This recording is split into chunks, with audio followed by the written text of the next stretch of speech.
Eric Hemenway is with the Little Traverse Bay Band of Odawa Indians, and he's talking about tonight about the forced relocation of natives and its repercussions. In the 1800s, Indian removal was federal policy that displaced tens of thousands of natives from their ancestral homes. The most famous of these removals was the Cherokee Trail of Tears, but Michigan has its own history of removing its native populations. And this talk will look at that history of forced relocation of tribes in Michigan and the repercussions removal policies had on tribes.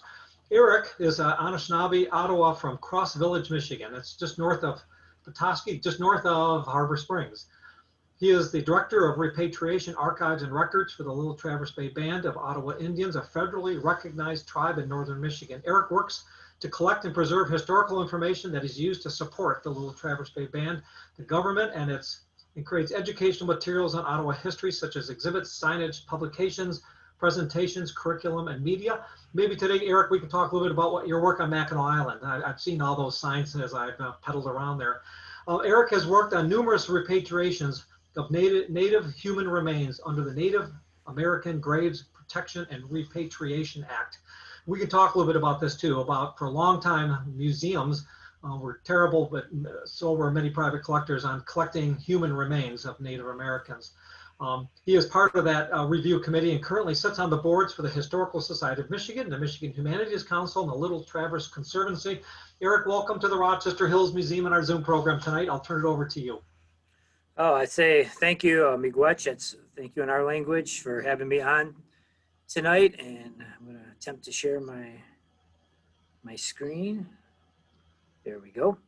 So I want to say thanks for the invitation and that a year in the past, we were supposed to be down there in person, but we stuck through and made this happen. And I always say thanks to all of my partners for sharing their space and their time. And thanks for everyone to take a slice out of their evening to be here tonight.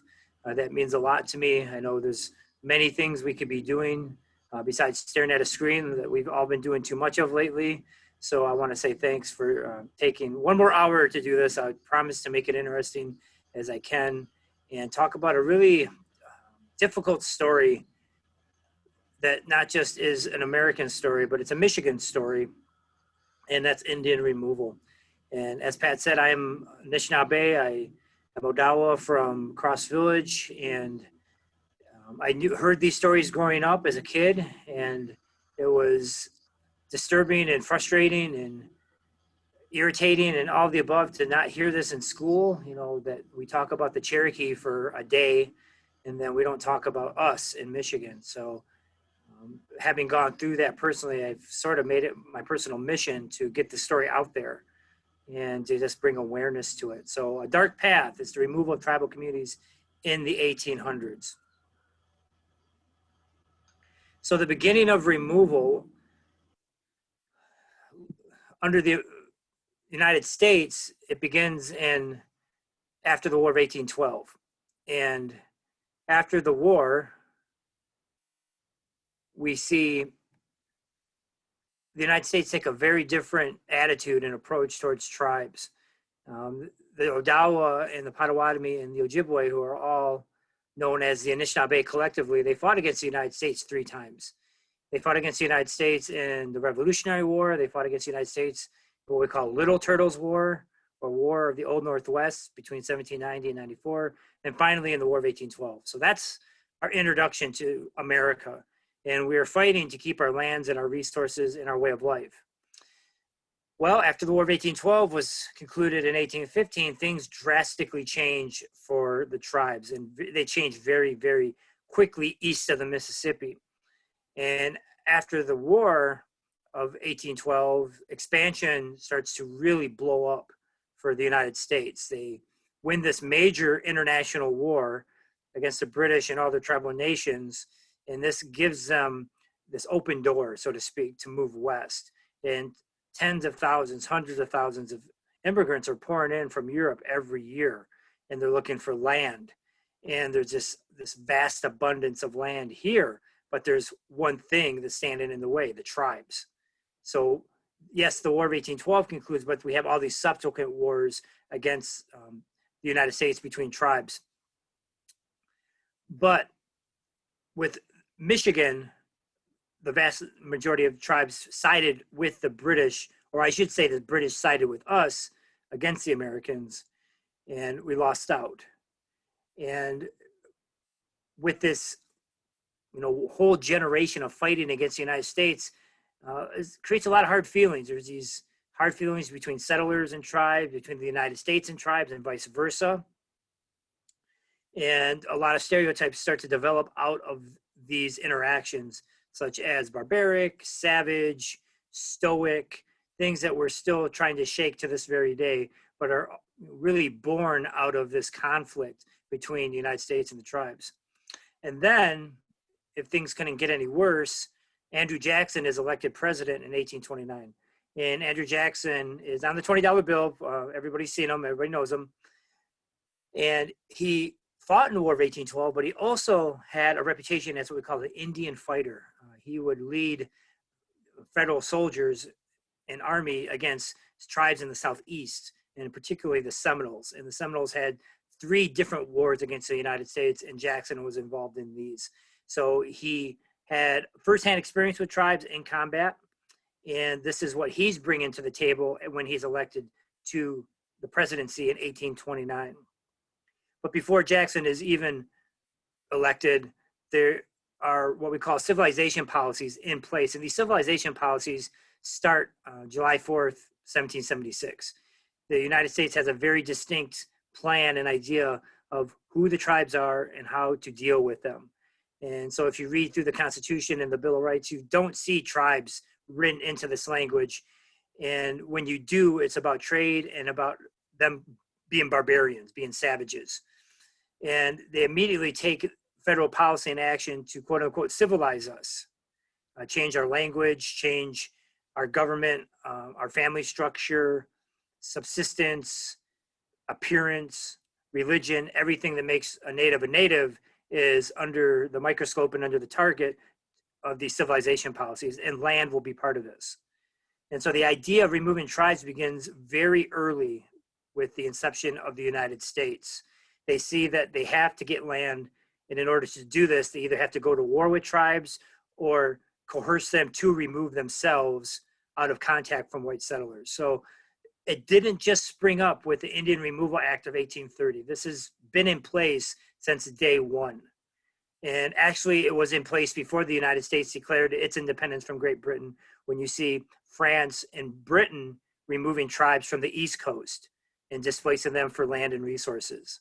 And some tribes are extinct to this very day. Right now in the United States, Native people only make up 1% of the population. That's it. So I jokingly go in to break the ice at some high school classes and say, I'm a 1%er. And the kid's like, wow, you're really rich and you have all this influence. And I'm like, no, I'm 1% of the US population. And then it dawns on them that it's just the opposite of what their preconceived notion. I'm like, no, it's not about wealth or influence. We are surviving from these 500 years. So as an archivist, a historian, I love primary sources, and I just go down these deep rabbit holes at times, and sometimes you just got to dig and dig to find that one nook, and sometimes that nook isn't what you think it is, but it's very important. This is one of those little, lack of a better term, I hate to say a treasure, but it really hits the point home, and this is from the papers of Thomas Jefferson, 1813. This unfortunate race, whom we had been taking so much pains to save and to civilize, have by their unexpected desertion and ferocious barbarities justified extermination, and now await our decision on their fate. So we often look at these individuals like Thomas Jefferson, George Washington, the founding fathers of the United States, but you can see they have a very different relationship. They're viewed through a very different lens when it comes to tribes. You'd be hard pressed to find other Native people and say Thomas Jefferson is my founding father, because of rhetoric, in not just rhetoric, but the actions that would follow after such rhetoric, removal policies, civilization policies. So this is coming from the top. He's the president, and it goes all the way down into your yeoman farmers, your settlers, everybody. So the story I had to condense this story into 45 minutes to an hour. So I pick the beginning of this at 1830. and I know you can't really read this, but this is the actual Indian Removal Act of 1830. And it just shows that this was a law on the books that was passed by both the House and the Senate. And it was, of course, the brainchild of Andrew Jackson. But there's also an individual that is the architect that doesn't get a lot of publicity, but he deserves publicity for what he did, and that's Lewis Cass. He was a Secretary of War under Jackson, and he was pro-removal, anti-Indian all the way. He fought in the War of 1812 against Native communities, and he is really the mastermind behind these removal policies. Jackson supports it, of course. He signs it into law, but you got to look at Cass in terms of the bigger picture on how removal got to this federal legislation and the language within it. And everybody in Michigan knows Cass. He is a territorial governor. There's streets, buildings, statues. He's a big figure in our history, but from my perspective as a Native person, not a favorable one whatsoever. So this law is passed, and it's pretty straightforward. It says that Indians east of the Mississippi will be removed to west of the Mississippi. And here is some of Jackson's own words on Congress on Indian removal. And it is supposed that the wandering savage has a stronger attachment to his home than the settled, civilized Christian. Is it more afflicting to him to leave the graves of his fathers than it is to our brothers and children? Rightly considered, the policy of the general government towards the red man is not only liberal, but generous. He is unwilling to submit to the laws of the states and mingle with their population. To save him from this alternative or perhaps utter annihilation, the general government kindly offers him a new home and proposes to pay the whole expense of his removal and settlement. There's really no mincing of words here. You know, we keep hearing utter extermination, barbaric, savage. We're not hearing Odawa, Ojibwe. We're not even really hearing Indian. It's savage. That my ancestors were considered this demi-human, you know, the semi-human race, and that we had no control over our own destiny and our resources. And Jackson even he spins this to say, this is for their own good, and we actually will pay for you to move. Of course, this is spin, this is politics, but this is a pretty straightforward message. So the civilization process, the United States government viewed natives as savage, heathens, uncivilized. We would see this language throughout government documents, throughout church documents, throughout the ledgers and letters of settlers, all the way up into the 20th century. I mean, this would not go away. Government policies were created to make natives more like whites, plain and simple. And the use of land became important and determined if somebody was civilized. So if a native person was carrying out their traditional way of life, they've been exercising for thousands of years, hunting, fishing, gathering, growing, that was deemed uncivilized. Civilized people had 40 acres, 80 acres. They had some cows, some chickens, some pigs. They lived in a house, and they didn't leave that property. That wasn't our way of life. We went through the entire Great Lakes utilizing resources and moving with our resources and our seasons, and this continual cycle that was in harmony and equilibrium with our environment. So we had to cover tens of thousands of acres to do this. So when Europeans and Americans seen this, they just seen us as in a barbaric state. And it was their job, they believed, to take us from this barbaric state into a civilized state. It was really a God-given mission to them to do this. So there was no separation of tribes in the 19th century. They were commingled. They couldn't have one without the other. You couldn't be civilized and be non-Christian. It was just not in the matrix. It wasn't in the plan whatsoever. You had to be Christian to be civilized. And the United States argued tribes must be removed from contact with white settlers in order to survive. And we've seen this with Jackson, and all of these people in his administration would echo this, that in order for the native population, these Indians, to survive, we have to remove them because they can't acclimate to civilization quickly enough. And there's all these bad influences from these settlers and traders that are destroying natives. So they started to twist this into this charitable design that we're going to remove you for your own good. And we'll see what the reality of removal really is. And this is, again, more primary sources. This is the American State Papers. And this is Arthur St. Clair. He's a general in the U.S. Army leading up to the passage of the Indian Removal Act. And this just talks about just the hostilities and the hard feelings on, quote unquote, the frontier of Ohio and Kentucky and Illinois, right on our neighbors on our doorstep.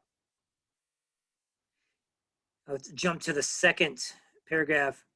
It is not to be expected, sir, that the Kentucky people will or can submit patiently to the cruelties and depredations of those savages.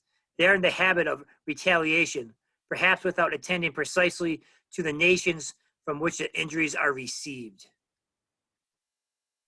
So this is basically saying that the Kentuckians will retaliate to any and all Indians that they meet in their path. They have had atrocities afflicted on them, but they're not going to take the time to seek revenge to the appropriate party. They're just going to take revenge on any native that crosses their path. And this just is a blood feud that goes back and forth on the frontier, eye for an eye, revenge for revenge. And there's no right or wrong to this. It's just the reality of the frontier. And it's hard to imagine Ohio being such a brutal place. We see it now, and no offense to anybody from Ohio, but it's kind of boring. You drive through it and you see a lot of fields, and I have family in Ohio. It's not Michigan, it's not the lakes. But 200 years ago, this place was on fire on the frontier. It was a place that was just strife and violence and chaos, for lack of a better term. And this fed into this idea that we have to remove the Indians because they're going to keep attacking the settlers. But from the native perspective, the settlers keep attacking us. It goes back and forth. There's no clear-cut agitator to this. You can't say who drew first blood, but blood's been drawn a lot. So it's these examples that help create Indian removal. And again, from Josh Harmer, he's another general in the U.S. Army leading up to the removal. And the Army having completely affected the object for which they were ordered, a total destruction of the Maumee towns, as they are generally called, with the vast abundance of corn and vegetables in them in their vicinity, are now to commence their march and return to Fort Washington. So this is another glimpse into what's going on the frontier. They just don't destroy the towns. They're destroying all the food. So people are going to starve out. And there's a term for this. It was created after World War II. This is genocide. And this is going on in the Great Lakes. They're not only, attacking the towns, civilians, but you're making sure that those civilian populations cannot feed themselves in the upcoming winter months. You can see when this takes place, it's in October. So you can see removal is already in reality occurring before the Removal Act is even passed. Because when you go in and destroy the town and destroy all their food, the people have to remove themselves because they can't make a living and they can't feed themselves in that area. So in reality, removal is already happening. It's just not under a legal guise. It's under military action. It's under settler violence. So this is all in this Ohio, Indiana, Kentucky region. And the word that many Anishinaabe people use in our language for American is chamukman. And mukman is knife in our language, and chi is an adjective to make something big. And so chi mukman means big knives.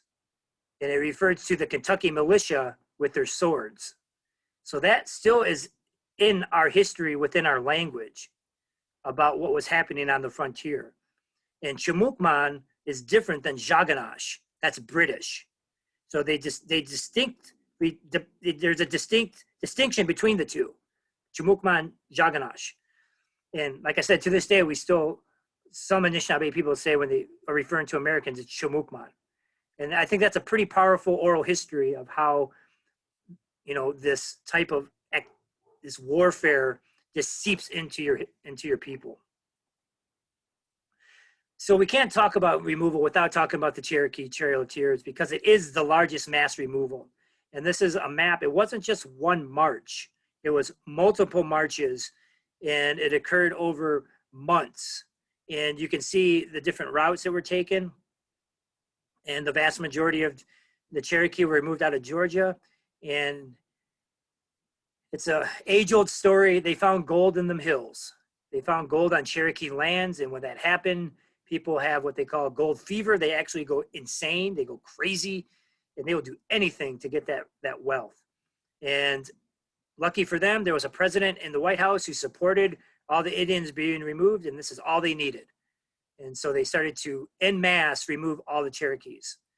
And this route is I think 600, 700 miles, and they walked it. The vast majority had to walk. And the vast majority had to walk this on the onset of winter in October, November. And you were often escorted by the army. Sometimes you weren't, sometimes you were. And when you were removed, that's just what happened. The army came and at gunpoint at times would remove you. And the reasons, like I said, in 1830, gold was found, and they actually started to hold lotteries for Cherokee lands that had gold in them. So this would be the equivalent if somebody comes and finds natural gas or oil on your property, and a fracking company holds a lottery for your property, and somebody buys it, and then they kick you out. That's exactly what happened to the Cherokees. But they take them to court, and the Cherokee win a claim against the state of Georgia in the Supreme Court for infringement of their rights. Yet they could not testify against whites. They weren't U.S. citizens at the time. They couldn't mine for gold, but they won their case. But President Jackson has this infamous quote saying, "Chief Justice John Marshall has made his decision. Let him enforce it now if he can." This is bravado. This is, this machismo, macho attitude of, I'm the law and I'm above the law. Even though you're the Supreme Court, you don't have the guns. You can't make me, enforce your decision. And he goes against their decision and removes the Cherokees. So the aftermath in just 1 year, 16,000 are forced off their lands, and thousands die on the journey to Oklahoma. Over 4,000 die in one trip. And this is one quote from one of the survivors. "Long time we travel on way to new land. People feel bad when they leave old nation. Women cry and make sad wails.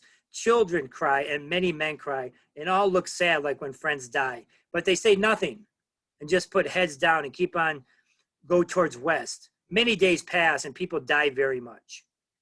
Again, this is just one of thousands of testimonials of a survivor of this forced march.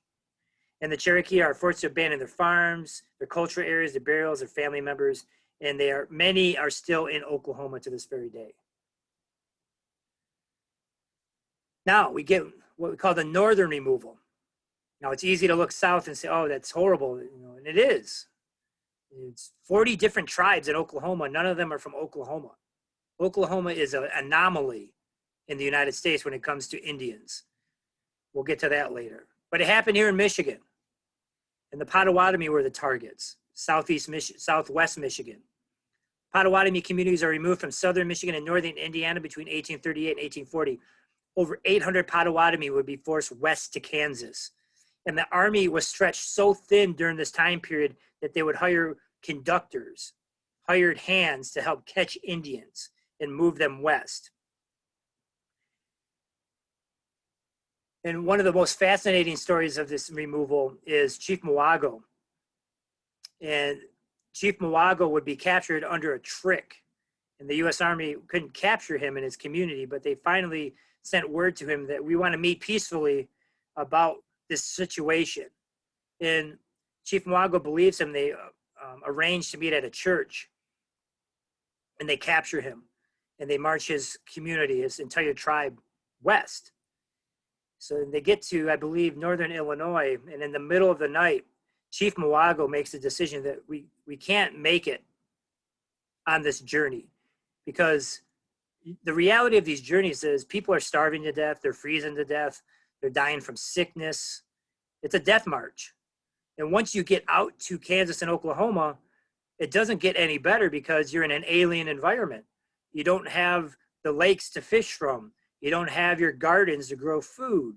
You don't have the forest to provide game. You are dependent on the United States for food and rations, which are often inadequate or spoiled and rotten.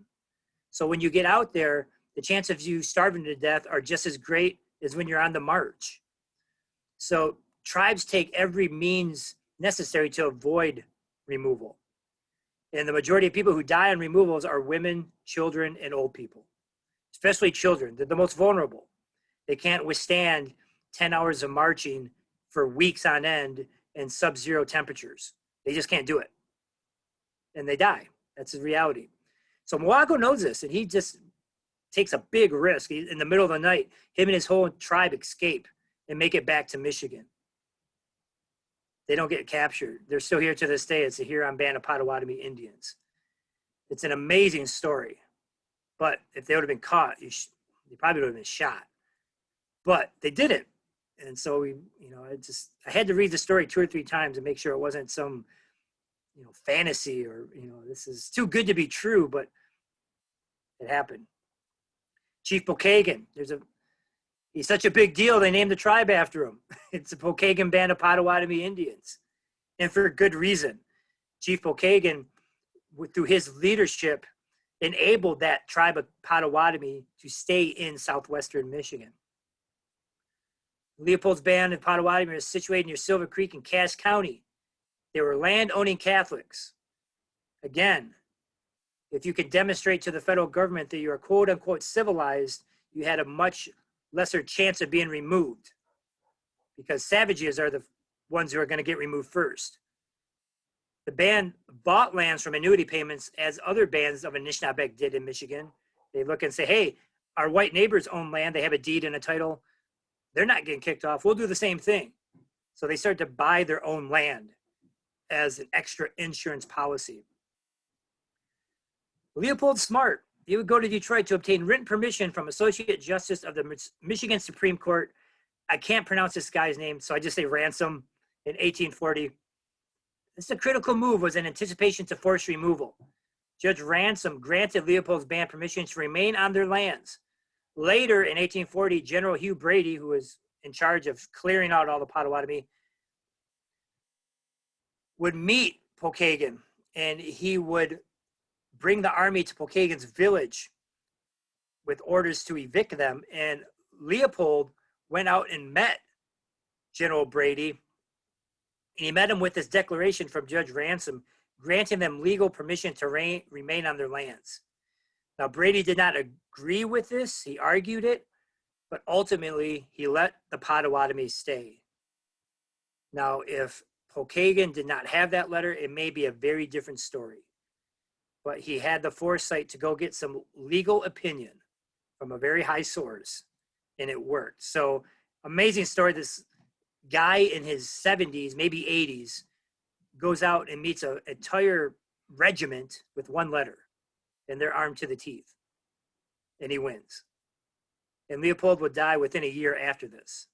So it was his last great, really, effort. And why wouldn't you name the tribe after this individual? He deserves it. But not all Potawatomi would be as fortunate. In August 1838, over 800 Potawatomi were rounded up at Chief Menominey's village on the Yellow River in northern Indiana. Menominey was strongly against removal and protested a recent treaty that ceded his and other lands to the United States. Again, the same trick they would use on Mawago. They would use a ruse to gather Menominey and other leaders into a local church, and the army captured them. A week later, over 800 Potawatomi under the captured chief's village, I got that mixed up. On September 5th, the captured Potawatomi began their forced removal to lands in Kansas. Their journey ended on November 10th, 1838, but was the most difficult trek. 42 people died, most of them children. Most of it was from sickness, and again, traveling from the onset of winter. So this is the map of the Trail of Death that the Potawatomi had to embark on.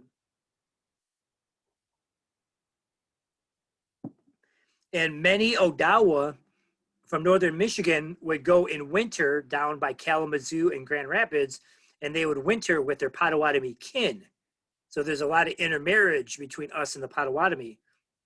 And without a doubt, there were some people on this trek who had Odawa blood. I have no doubt whatsoever. And so you can see their journey. And this is from Jesse C. Douglas as an enrolling agent on the removal, and he keeps a ledger, an account of every day. And this is just a glimpse into what Jesse's life at this time. September 29th, they go 17 miles. The Indians dress up to pass through Springfield. And I read that several times. They were actually dressing the Indians up once they captured them to parade them through this town. So it was almost like a show. Like, look what we caught. Look what we're doing. And you have to look Indian for this particular incident. It was just a very disturbing line right off the bat. Then, September 30th, they go 6 miles, Island Grove. A child died. Soldier is dismissed for intoxication. October 1st, child fell from a wagon and crushed by wheels, will probably die. Late at night, the camp was complimented by serenade from Jacksonville Band. We go further on, October 4th, spent 9 hours fording Illinois River, able to wash clothes and make moccasins. 2 children died. And the very last entry is simply a child died. And what really stood out to me in reading this was no names, no gender, no sex, no parents, no family, just a child. And just the lack of humanity in taking these accounts in this ledger, that they don't even have the dignity to give this kid a name or say how old they are or where did they, what caused this death besides being crushed by a wagon, or their stats, they're nothing. And for this enrolling agent, it's probably less money because you get paid per person you deliver out west. So that's less money in his pocket than when you have all these kids die.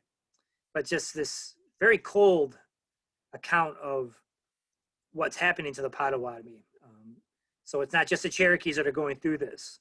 It's people from our own state. And one story that I read from the Michigan Historic Pioneer Collection was from 1838, and a Potawatomi community just south of Battle Creek. They got wind that the army was coming. People talk, they knew. And they left. They didn't want to go through this. They knew what removal meant. So they said, we are taking our chances and we're going to go to Canada. And a lot of Anishinaabe from Michigan would actually go voluntarily to Canada. They thought they had a better chance of staying in their homelands. So that's exactly what they did. This community of about 60 people, they were fleeing east. And General Brady was hot on their tail. And when he got to the village, he seen it was abandoned. And he asked one of the local white settlers, do you want to get hired to help track them down, be a conductor? And the guy said, yes. And these are from his memoirs. So they hire this guy and they're tracking these village. It's not a war party. It's elders, women, children. And they get to a large swamp south of Flint. And the general says, nobody in their right mind would go into the swamp. And the settlers said, no, they're in there hiding. They want you to think that. They're trying to trick you. They're in the swamp hiding, waiting for us to pass. And the general said, well, this is why I hired you. We'll trust you. And so they descended into the swamp, and lo and behold, they caught them, 60 people. They gave up immediately. They weren't going to fight. And once they gave up, the first thing that they did was they separated all the kids from the parents. And this is a time-old tactic You break families up, you take kids, people break down. They're not going to fight. They're not going to run. They just want their kids back.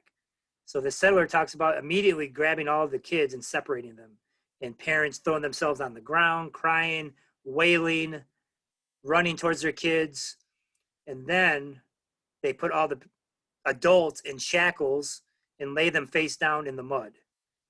And then he says, they're all crying and wailing and speaking Indian. I don't know what they are saying, but I know what it means. And that really stood out. He doesn't speak our language, but he knows what they're saying. I want my kids back. Give me my kids back. And so they round everybody back up. They reunite the families, and then they ship them out to Kansas. So this is Michigan history. This is what happened not in the long ago past. This is 1838. This is a couple generations removed. And it's sobering to think that within our fabric of Michigan, that there was people paid to track down other people and send them off and get paid to, it's a business of suffering, for lack of a better term. And once you're removed, you don't come back. I mean, those communities are there forever. And I was out at a conference a few years ago from a Miami Indian. They're from Indiana. And his name is George. He does the same thing I do. He does history. And he goes, Eric, man, how's it going in northern Michigan? And I was like, man, George, it's summertime, and we have all these things called fudgies. And he goes, what's a fudgy? He goes, I go to tourists, and they just come and they take over, and they just take up all the parking, and they're everywhere. And he goes, okay. And I go, yeah, there's this really nice little ice cream shop I go to, and there's always these people there. And he goes, Eric, you got to stop. And I knew I crossed the line. And he goes, you're complaining about ice cream and parking, but you're home. I go, I know, George, I'm home. He goes, I wish I could say that about Indiana, but I can't. He goes, I wake up every morning and I look east to my homelands and my ancestors, but I can't go. I can go back personally, but my nation can't go back. So it was a real sobering conversation. I'll never forget that. It smartened me up. It's like, no, you are home. And I'm in my home where my ancestors were before Columbus landed. And not many tribes can say that. So I don't take that for granted. I don't take it lightly. And so this is a sketch from George Winter. He watched the Potawatomi be removed. And usually George Winter's paintings are very bright and colorful, but he knew what was going on. So he did this all in charcoal and very dark atmosphere,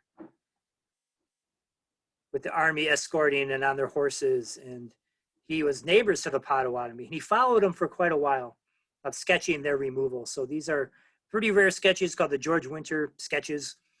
And it just is a primary source, a documental piece to the Potawatomi that are in Kansas to this very day. They're the Prairie Band of Potawatomi. They're still there.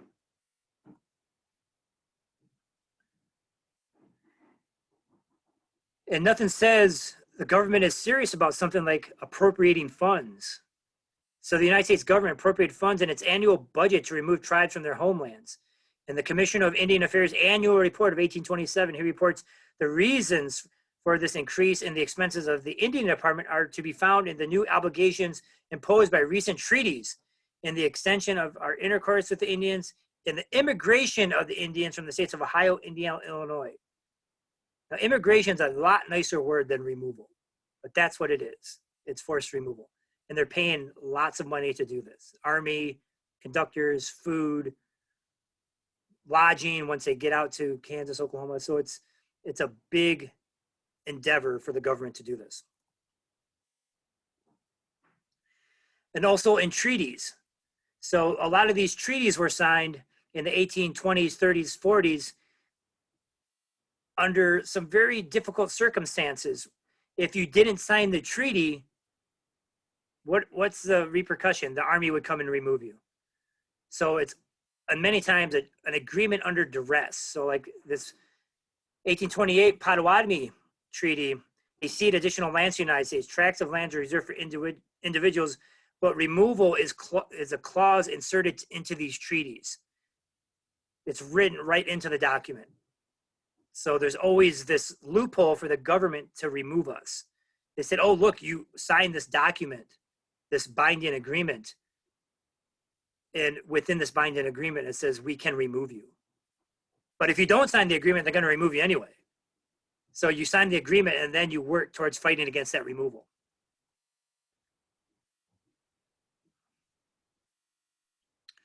And the Potawatomi get hammered like no other for removal during this time period. This is 1833. And they look at lands assigned to tribes west of the Mississippi for compensation of lands ceded. So they're already picking out lands for them, or they tell the tribes, go out west and pick your land. And we're going to give you this land in exchange for the land that you ceded to us under this treaty in Michigan. And tribes would send scouts out to Kansas and Oklahoma. And again, no offense to anybody from Kansas and Oklahoma, but they sent the scouts out and they said, we can't do this. There's no water. There's no trees. We can't survive out there. We got to stay home. So I'm not saying I hate all these other states and I don't like them. It's just, this isn't us. This isn't Michigan. So I love all these states. Don't worry. I'm just being cheeky about it. Another treaty, Saginaw Chippewa Nation, land cessions to the United States, list of payments of debt, and removal stipulations included in this treaty as well. So it's not just the Potawatomis, it's the Ojibways, it's the Odawas.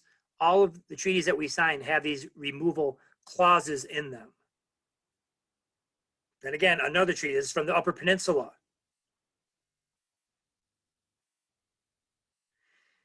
Right to hunt on ceded territory retained. Indians residing at the mineral district shall be subject to removal at the pleasure of the President of the United States. I understand this is just some of the wording of the day, but it just doesn't sit well. You know, at the pleasure, like the president could, at a whim, say it's time for you to go. And they tried to remove the northern Ojibways, the western Upper Peninsula Ojibways, several times because of minerals, because of copper and everything else they found up there. They tried to kick them out, and they said, no, we know our rights, we know what we can and can't do, and they fought very, very staunchly against it, and they're still here today. So the Washington Treaty of 1836, that's the largest land cession treaty for Michigan.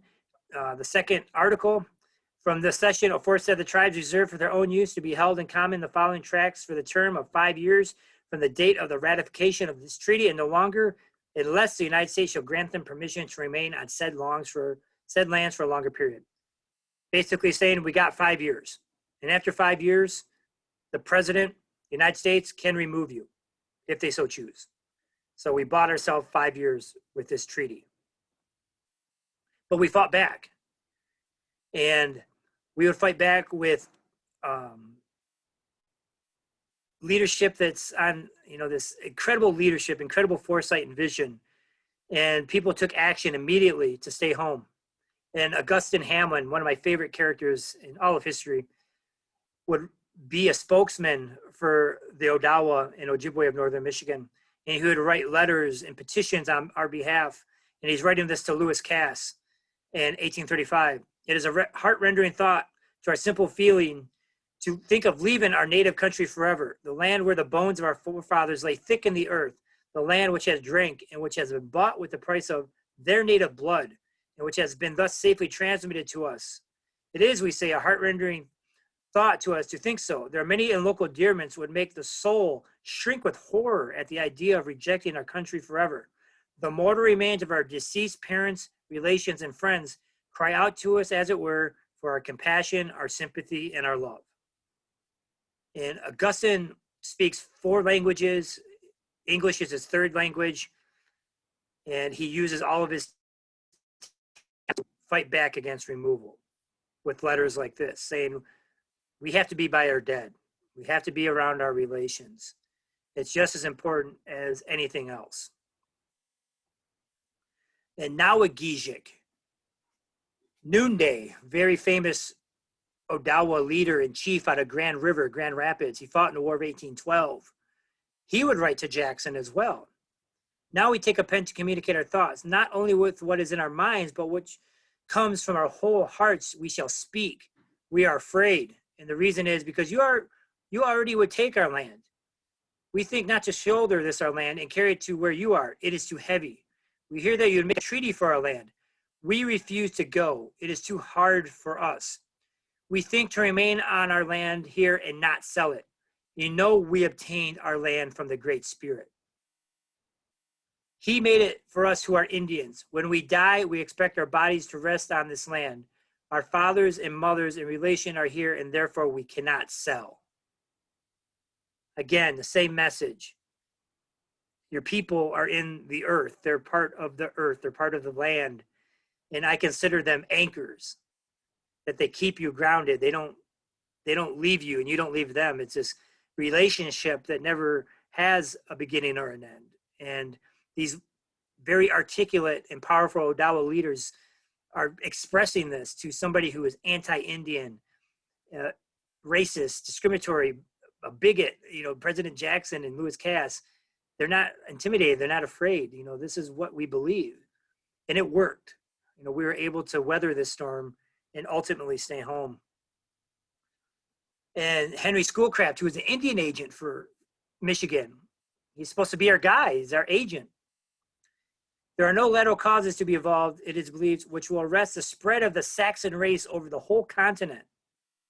And it is not probable that any provision can be made for the preservation of the Aboriginal race, which promises to be so effectual as their colonization or transference to a separate territory, as is now in the process of being done, where they cannot be reached by the evils which now press upon them or thwarted in their peculiar mode of government and laws by the local legislation of the state. If the Indian is ever to assess his claim to distinction among the races of men, it must be under circumstances which will give latitude to the peculiar bent taste of Aboriginal intellect. High notions of independence have been enticed by the tribes, without, however, showing the foresight, nerve, or prudence to preserve or in reality to attain it. So the Indian agent, you can see, is not thinking very favorably of the tribes at this time. And Schoolcraft is very much pro-removal as well. And then very bluntly, 1848, the superintendent says they are generally becoming aware that their total extinction is inevitable unless they conform their habits to those of the whites. Pretty straightforward. So today, there are over 40 tribes in Oklahoma and Kansas due to removal. Some tribes remove themselves to Canada to avoid forced removal or to unfamiliar lands. And removed tribes still suffer from displacement from their ancestral lands. And this is just a snapshot of Oklahoma. Like I said, it's unlike any other place in the United States. There's 40 tribes all smashed together in Oklahoma. And none of them are from Oklahoma. They're from all over the country, even from the West. There's Modocs from California. There's Apaches from Arizona, I believe. There's Comanches from Texas. But the vast majority of these tribes are from east of the Mississippi. And there they are, all crammed together in what was called Indian Territory. Because in the early 1800s, there was no thought of what this could be. But there's a very telling story called Killers of the Flower Moon, where oil was found on the Osage Reservation in Oklahoma in the 1920s. And the Osage become one of the wealthiest populations on the planet for a short period of time until all the murders start happening on the reservation. And hundreds of people are killed without any explanation. Well, there is an explanation, but so it wasn't safe even when they are out there. So that's the talk.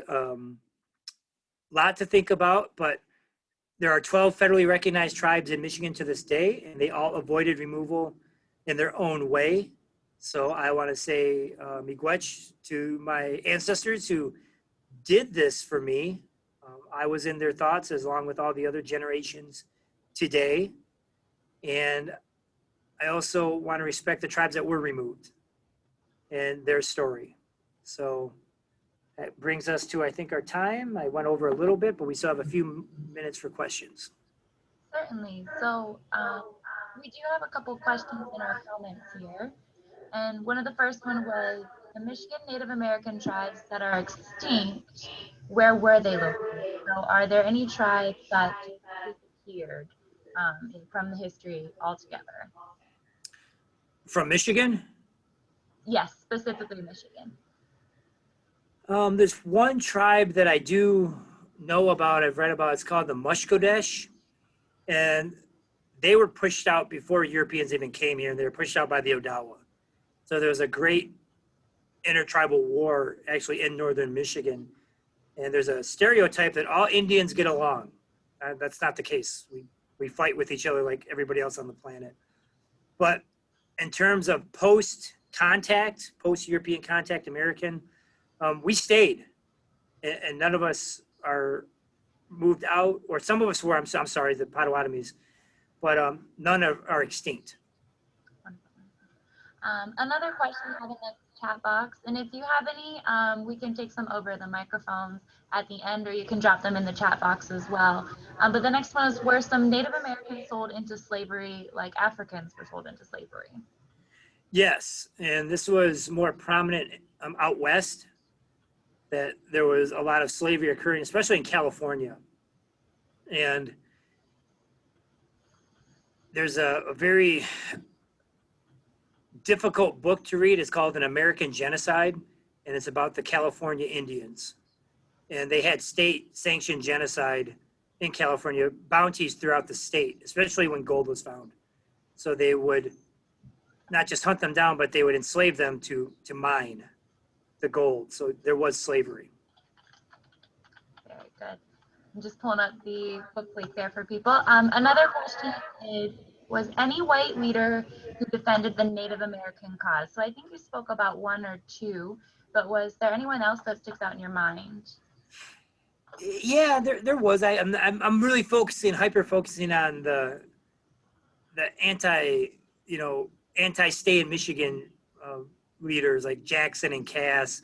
But no, there were. I mean, the Department of the Interior, I think his name was Swartz. He was the head of the Secretary of the Interior in the 1840s. Now, he still thought the Indians needed to be civilized, which I don't agree with, but he wasn't pro-removal. So he fought to keep Indians in their homelands and to have access to their resources. So yes, there was, and we had a guy up here named Francis Piez. He was a local priest, and he worked with us to try to obtain citizenship and buy our lands. So yes, there was a lot of white allies during this time period. I'm going to go ahead, and I think I saw someone raise their hand. So Nancy's iPhone, if you have a question, you can go ahead and unmute yourself and ask it at this moment.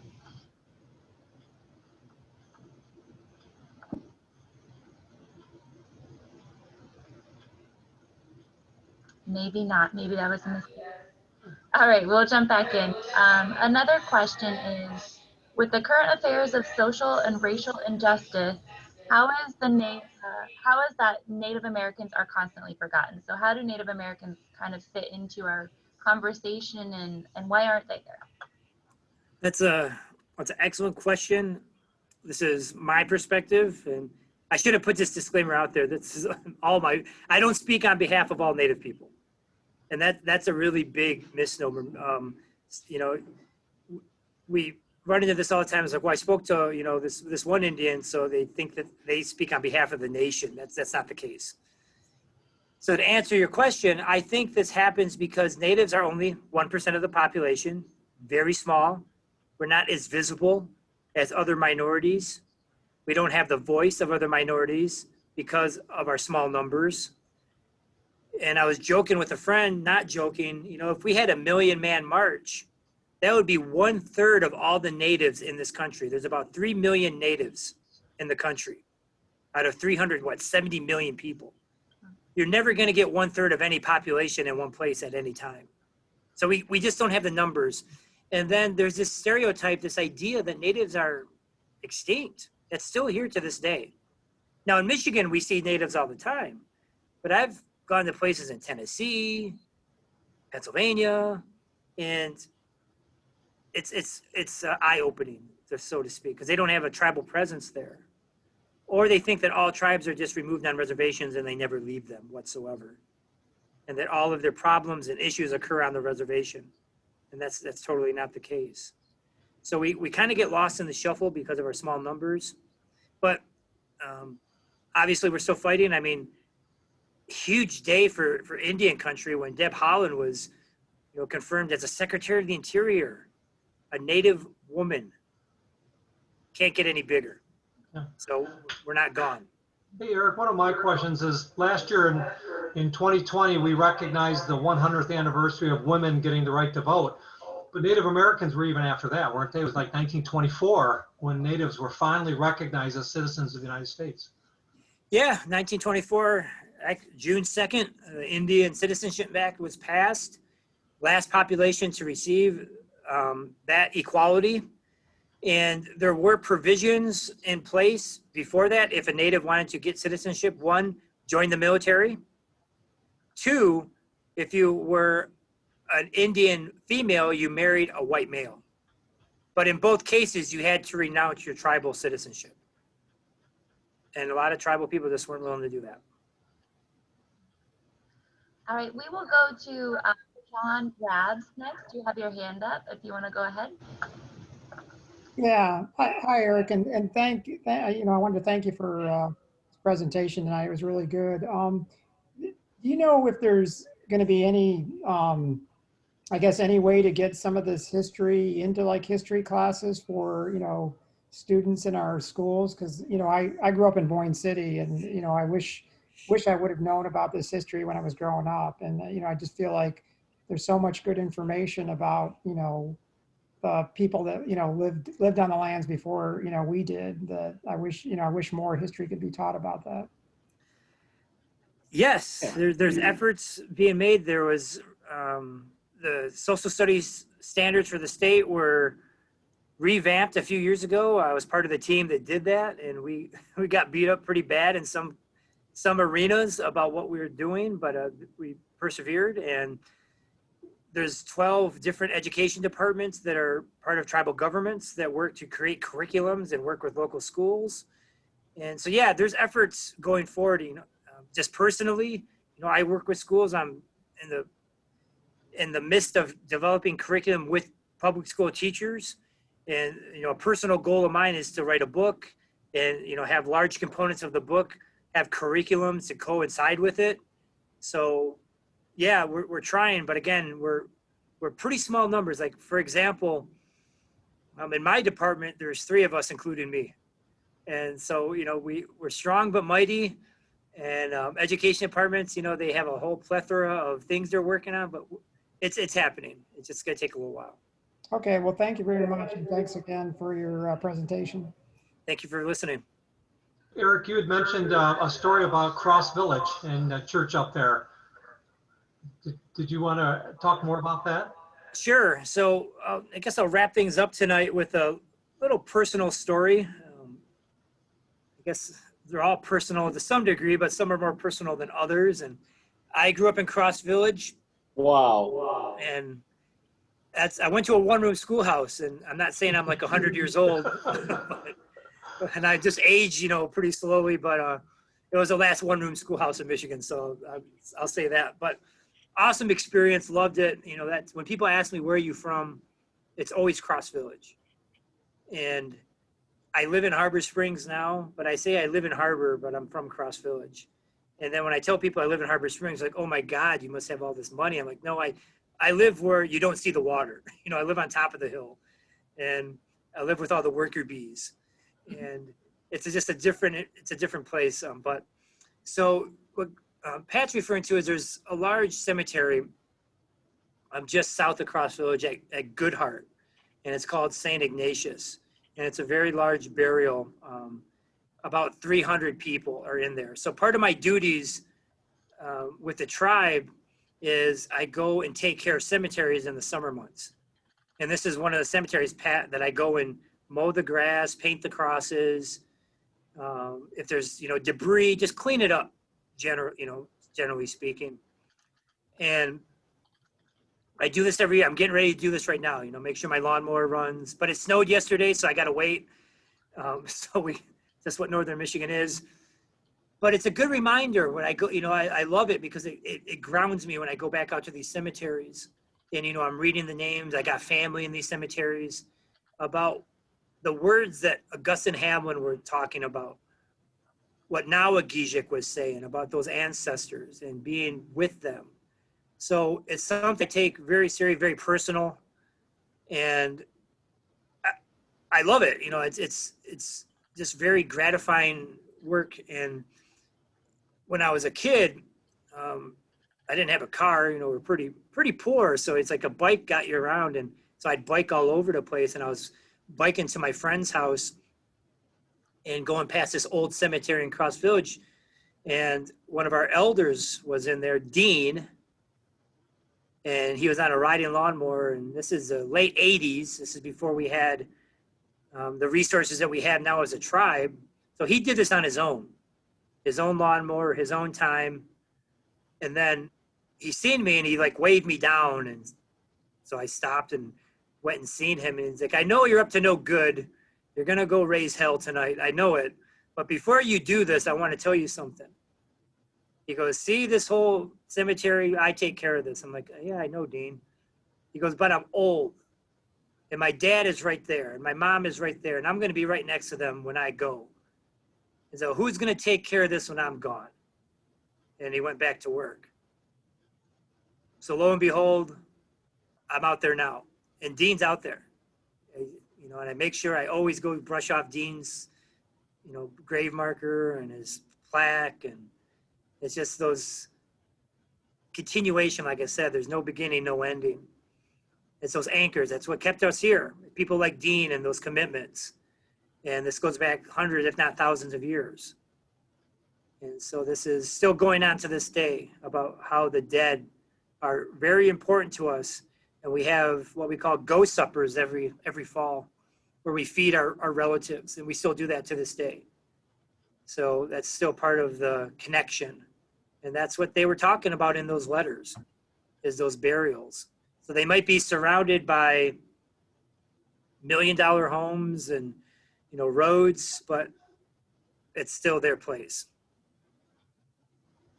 Eric, thank you very much for sharing your evening with us. I think this is a topic that could go on and on. I'd like to wrap it up by just saying, at the Rochester Hills Museum, we're in the process of doing some new exhibits. And just as we were working on our new exhibits and getting ready to install them, not only did COVID hit, but so did some major structural issues on we have a dairy barn that we've done some restoration on. And we're starting to see the light at the end of the tunnel. So in June, July, we'll start moving all of our exhibits in. As part of that, we also wanted to recognize Native Americans in Rochester. We have been guilty, Eric, like everyone else. You know, we thought the world started in 1817 when the white Europeans arrived in Rochester, not realizing that Native Americans have been here for thousands and thousands of years. And I think, as you said, they've always been here. So we did reach out to Eric and asked him to proofread some of our exhibit panels, just to help us, to make sure that, you know, as white European settlers, we weren't trying to write his history. So so we haven't seen these exhibits. You know, they've been in storage for more than a year now, but we are hoping that in June and July, they'll finally be in place. And, you know, it's like everything, it's, you know, we wish we had a lot more room to tell that story. And it's certainly a challenge to us to make sure that we are continuing to recognize not only, you know, the Native Americans, but we have strived very, very hard to make sure we're telling the story of women and minorities, and really, you know, otherwise we're not telling the whole story. We're ripping out every other page in our history books when we don't tell the whole story. So with that, Eric, thank you for your assistance to us here at the museum. You said at some point you'll be traveling to Southeast Michigan. We would like to welcome you as a guest to our community and to Rochester Hills. We'd love to have you in person when we can start doing that again. We can talk without masks on, and really welcome you. And we'd love to continue on this conversation and challenge all of us to make sure we're being, you know, kind and sensitive and thoughtful, and that's what you helped us do tonight. So on behalf of the museum, thank you for your time. Thanks for everyone who joined in tonight. It's a great way of sharing our evening with you. It's cold and blustery here today too, Eric. We have green grass and frost on the ground every morning too. So thanks again for sharing your time, and let's hope that we can do this again. We'd love to keep inviting you back, and I think there's about 100 different angles on this. Somebody's asked questions about casinos, and where did casinos fit into all this? And I'm sure that's another whole story that could go on too. So any final thoughts from you, Eric? No, I just want to say thanks for sharing tonight and everybody coming out and being here and the questions. And I would say this is a safe space for questions. there really are no stupid questions, even though I've heard some doozies, but I wouldn't say they're stupid. Like I always, but ask them, and it's okay. And you know, I look forward to hopefully working with the Rochester Hills Museum again in the future. There's no shortage of things we can talk about and, you know, discuss. So I look forward to another time to share and be there in person. And thanks again for everybody coming out. All right. Thanks, everyone. Have a great evening tonight. Thank you for sharing your evening with us. Thanks, Eric. Thanks. Thank you. Good night. Thank you, everyone.